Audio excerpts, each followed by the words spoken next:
Enzo Recto, kalaban ang katiwalian at kasinungalingan, kakampi sa katotohanan at kabutihan.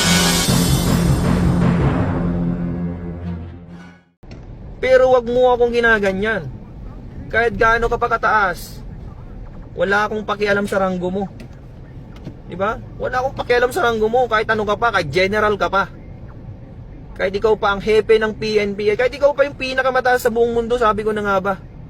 Kapag kinupal-kupal mo ako at ay napakan mo yung dignidad ko, magkamatayan na tayo. Kahit sino ka pa. Kahit ikaw pang presidente, sabihin ko na nga sa'yo, kahit si Bongbong Marcos pang mag-utos sa akin ng mali, hindi ako susunod sa kanya kahit tanggalin niya akong pulis. Diba? Ba't ako susunod sa kanya? Sino ba siya? Siya ba ang boss ko? Hindi ko siya boss. Ang boss ko, yung nagpapasahod sa akin. Sino bang nagpapasahod sa akin? Mga Pilipino. Diba? Mga Pilipino ang nagpapasahod sa akin. Ba't ako susunod sa presidente? Ano ba siya? Presidente lang siya. Diba? Ako, pulis ako. Pwede ko siyang arestuhin pagka wala siya sa serbisyo. Pagka wala siya sa pwesto niya. Diba? Iyan ang matapang na pananalita ni Patrolman Francis Steve Fontiles kanyang vlog laban kay PBBM. Sino ba si Fontiles? Isang maka-Duterteng pulis na nagbibigay ng punas sa pamamalakad ng PNP at mismo ng gobyernong Marcos. Samantala, noon ay humingi umano ng sorry si Fontiles pero tuloy pa rin umano ang kaso sa kanya. Nagpunta ngayong Biyernes sa Camp Crame Health Services ang police vlogger na si Patrolman Francis T. Fontillas para sumailalim sa medical check-up at neuropsychiatric examination. Baka may gusto kayo sabihin na sa public, sir? Para tulong lang. Sige, mas maganda mamaya na lang talaga. Kasi schedule namin ngayon talaga. Nang ano ba to, sir? Yung exam po. Salamat, sir. Pinagsasailalim si Fontillas sa mga nasabing pagsusuri at naharap pa sa kasong paglabag sa Article 142 ng Revised Penal Code o Inciting to Sedition in relation to the Cybercrime Prevention Act.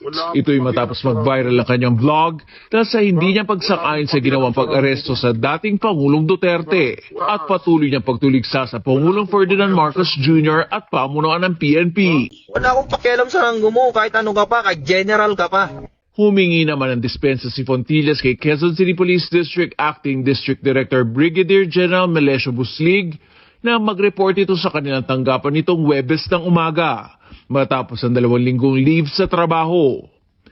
Ayon sa QCPD, nagsisisi naman si Fontillas sa kanya mga naging aksyon. Naimpormahan tayo ng QCPD kanina umaga na ito palang si Fontillas ay nag-report na sa trabaho kahapon at siya ay umiiyak, humahagulugol at very apologetic.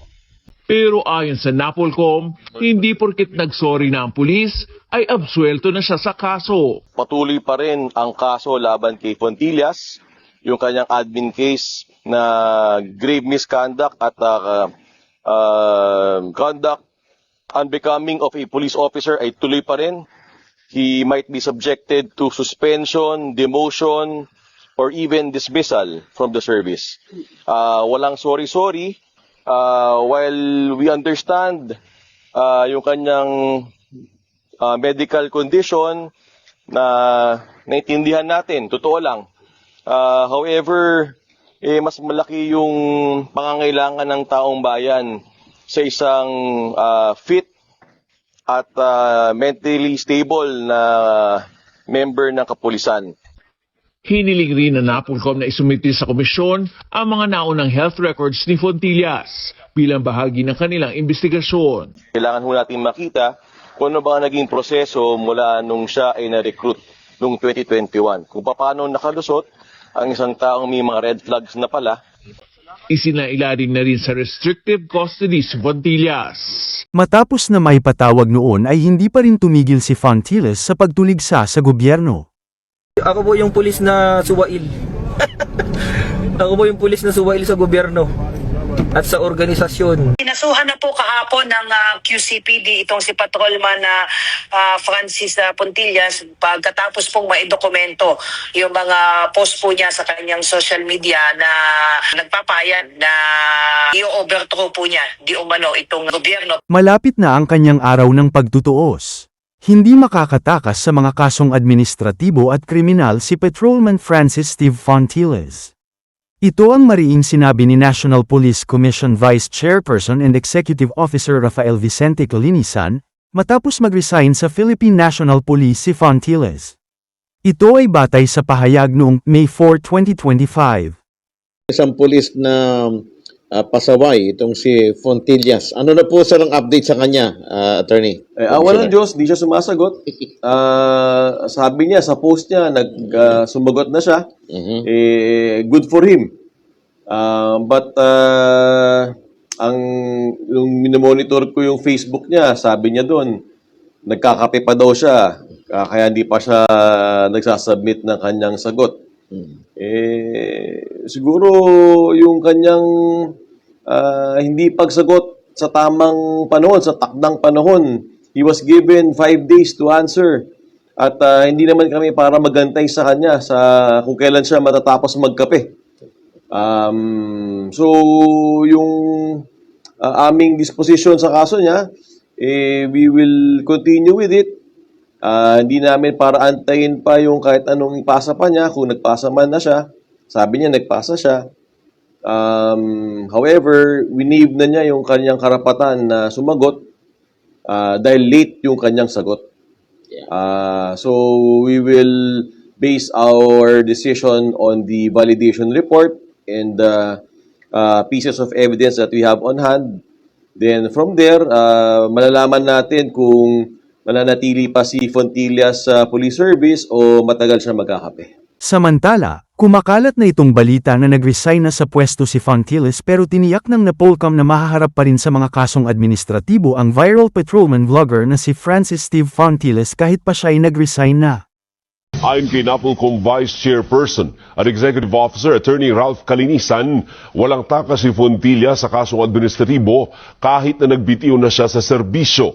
Binigyan umano siya ng angkop na proseso at pagkakataong marinig. Sakaling patawan ng dismissal, kasama nito ang kanyang permanenteng diskwalifikasyon nang humawak ng anumang posisyon sa gobyerno. Sa hiwalay na pahayag, kinumpirma ng Quezon City Police District na formal lang nagbitiw sa Philippine National Police si Fontillas noong April 10. Anuman ang pananaw o opinyon na ipahayag ni Fontillas ngayon bilang isang pribadong mamamayan, hindi umano kumakatawan o nakaapekto sa mga patakaran, posisyon o operasyon ng PNP. Matatandang naharap sa mga kasong kriminal at administratibo si Fontillas matapos ang kanyang mga tirada online laban kay Pangulong Marcos sa pag-aresto kay dating Pangulong Rodrigo Duterte. Kapag kinupal-kupal mo ako at ay napakan mo yung dignidad ko, magkamatayan na tayo. Ba't ako susunod sa presidente? Ano ba siya? Presidente lang siya. Diba? Ako, pulis ako. Pwede ko siyang arestuhin pagka wala siya sa serbisyo. Bunyog, bunyog, halikan na kasama ka. Bunyog, kapag buklod ay may pag-asa. Luzon, Visayas, Mindanao, isa ang pananaw. Sa bagong Pilipinas ang bunyog isisigaw. Bunyog.